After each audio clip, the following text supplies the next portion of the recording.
Do you really want your home to be the next crime scene? I don't think so.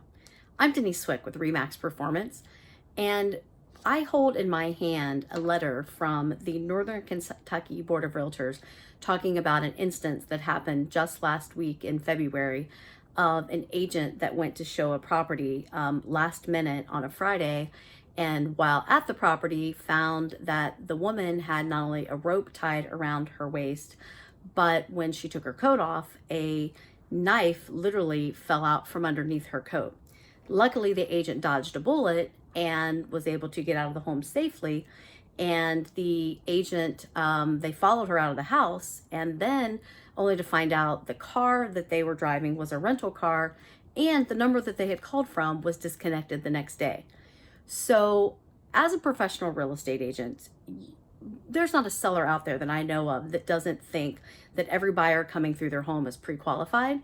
But here are three absolute facts that the majority of real estate agents do not pre-qualify their buyers before they take them out and show them a home, or your home, or any home for that matter. Nor do they even typically talk to the lender before they actually write an offer for you, right?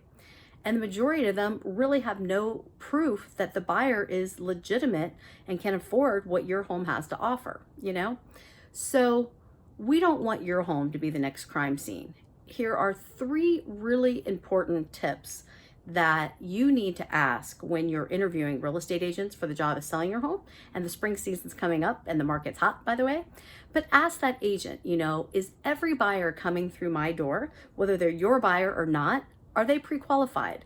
And pre-qualified just means that they've spoke to a lender, they're creditworthy, and that they're breathing. Doesn't necessarily mean that they have the income or the assets to get pre-approved, right? And people use those terms and they're not the same thing. So pre-approval means that not only are they breathing, thank goodness, but they're creditworthy and they have the income and the assets to close. So ask the agent, how do you verify that the buyer's going to have the funds to close when it comes time, 30 or 45 days from now for us to get to the closing table? Most agents, they may not be able to answer that question, to be honest with you. And that's not an agent you want to hire.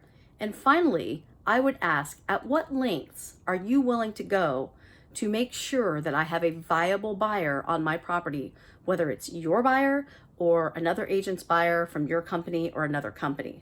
You guys, it's super important out there to make sure that the agents that you're working with are really representing you. There are multiple cases on the internet, and even an agent last month in Minnesota was actually murdered for the same type of situation. So it is a dangerous business out there for agents, but if you're hiring an agent to sell your home, just make sure they're not one of the desperate ones, that they're one of the ones that are going to really take care of you as a seller and pre-qualify, pre-approve, and make sure that all the buyers that are coming through your home and or write a contract for you are going to be legitimate. So hope this information helps. If you have any other questions or you're looking to see what your home value is, give us a call. Love to talk to you. Denise Swick, Remax Performance, 937-619-7454. You can text me or you can reach me on the web as well at DaytonRealEstateOnline.com. Thanks for watching. Take care.